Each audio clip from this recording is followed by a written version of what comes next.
Welcome to Hardcore History, where we dive into the lives of the people who built, broke, and betrayed the world we live in. Today, we look at Albert Speer, Hitler's architect, the man who dreamed in marble and concrete, who built monuments to tyranny, and who later crafted one of history's most enduring myths, the myth of the good Nazi. Was Speer a repentant technocrat caught in the storm, or a master manipulator who dodged the hangman's noose? Let's find out. Albert Speer was born on March 19, 1905, in Mannheim, into privilege. His family was wealthy, cultured, and steeped in architecture. Following in his father's footsteps, Speer studied in Karlsruhe, Munich, and Berlin. By 22, he was already a qualified architect, carving out a respectable but ordinary career. Then came the crisis of the early 1930s, unemployment, humiliation, and the chaos of Weimar Germany. In 1930, Speer attended a Nazi rally. Hitler spoke, and Speer later recalled the experience as almost religious. Within a year, he joined the Nazi Party. What began as a chance encounter would turn him into one of Hitler's most trusted men. When Hitler seized power in 1933, he needed men to make his vision concrete, literally. Speer, efficient and eager, stepped in. Renovations of the Chancellery impressed Hitler, and soon Speer became his favorite architect. By 1934, Speer was designing the grand Nuremberg rally grounds, colossal stadiums, towering eagles, and the infamous Zeppelin Field, where searchlights created a cathedral of light that mesmerized millions. These weren't just buildings, they were propaganda in stone, designed to make the Reich feel eternal. In 1937, Speer was promoted to General Building Inspector for Berlin, tasked with remaking the capital into Germania, a city of monstrous domes and avenues that would dwarf Rome itself. Speer's crowning achievement, the new Reich Chancellery, completed in 1939, was a palace of intimidation, its marble corridors stretching nearly half a kilometer. World War II expanded Speer's role. He built fortifications, bunkers, and weapons facilities. Then, in February 1942, Fritz Todt, Minister of Armaments, died in a mysterious plane crash. Hitler wasted no time, handing the job to his 36-year-old protege. Overnight, Albert Speer controlled the German war economy. What followed was called an armaments miracle.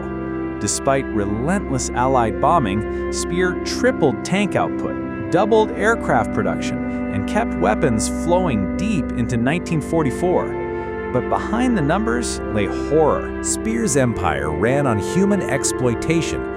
Millions of foreign laborers and concentration camp prisoners worked to death in mines, factories, and the underground tunnels of Dora Mittelbau, where V-2 rockets were assembled in conditions so brutal that tens of thousands perished.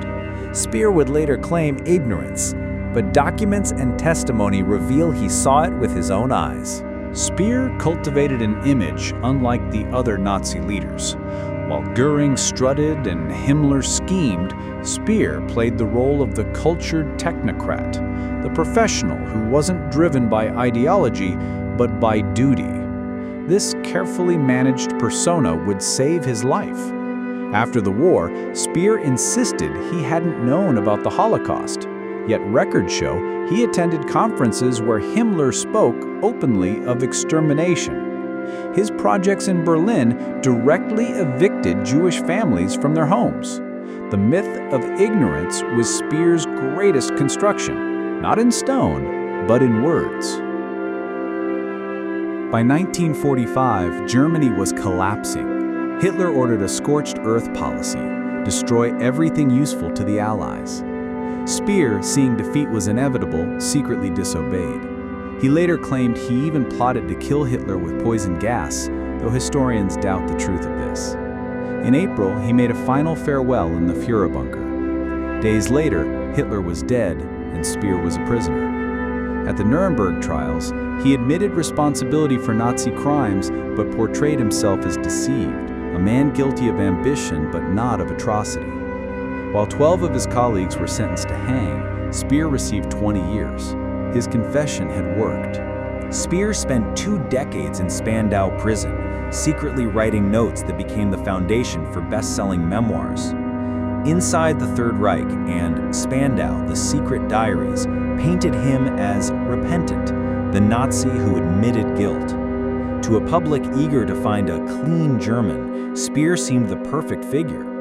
He profited greatly, living comfortably after his release in 1966. But research in later decades shattered his image. He had known about slave labor. He had known about extermination. The good Nazi had been a lie all along. Albert Speer died in 1981 in London, far from the ruins of Berlin he once dreamed of rebuilding. He left behind 2 legacies: the stone and steel remnants of a dictatorship and a myth that allowed him to escape the gallows. His story forces us to confront a chilling truth. Evil doesn't always wear the face of a monster. Sometimes it wears a suit, speaks softly, and builds with clean lines and marble. Speer reminds us that ambition without conscience is one of history's most dangerous forces. This has been Hardcore History. If you found this story compelling, like, subscribe, and join us next time as we uncover more of the people and choices that shaped our darkest hours. Was Albert Speer truly remorseful, or just history's most successful survivor? The debate continues. Until then, stay curious and never stop questioning.